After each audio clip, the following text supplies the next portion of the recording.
Tonight, Bill Ford Jr. is weighing in on the UAW strike against the Detroit 3 automakers. Comes on day 32 now of the strike. Shut down operations at 2 plants of the company that bears his name. We go to our business editor, Rob Maloney. Rod, Ford CEO Jim Farley has said the company is already at its limits when it comes to negotiating this contract. Yeah, and not only that, but Bill Ford says he'd like to have cooler heads prevail here as the rhetoric has gotten a little out of hand. Bill Ford reminding UAW President Shawn Fain that he has a commitment to the UAW, how he's the only leader who added UAW jobs and plants in the U.S. over the past 15 years, doesn't view the UAW as the enemy, and has close friends in the union.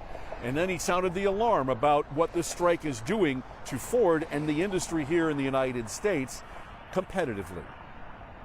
This is why Ford's ability to invest in the future isn't just a talking point. It's the absolute lifeblood of our company. And if we lose it, we will lose to the competition. America loses. Many jobs will be lost. So will future investments. We'll lose factories like the one we're in here today. And communities will suffer greatly. UAW President Shawn Fain wasted no time in punching back, saying in a statement, quote, Bill Ford knows exactly how to settle this strike.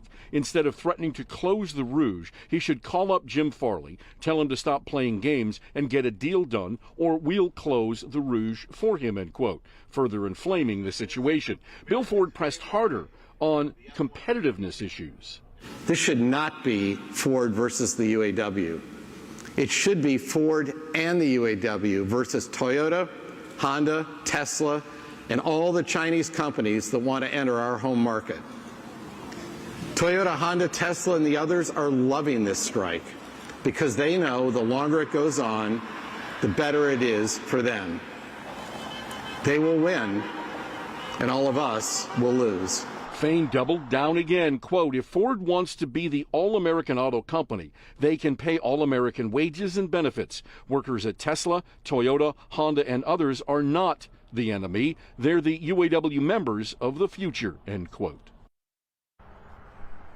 And that's an audacious statement that Shawn Fain made there, and it's one that we've been talking about for the past month during this strike because he is looking to take this record contract down south to the transplant plants, Toyota, Honda, even Tesla, to see if he can get them organized. But he has a tall order there because virtually every chance that has been had down there for the UAW to get into those plants, they have not been able to do so. Fain thinks he can bring added value and get those plants organized, so that tells you where this is. It's not a us against them thing anymore for the UAW. They figure that they have bigger fish to fry. Back to you. Well, this fish fry needs to end. This has gone on for an awfully, now we've moved into month number 2. All right, Rod.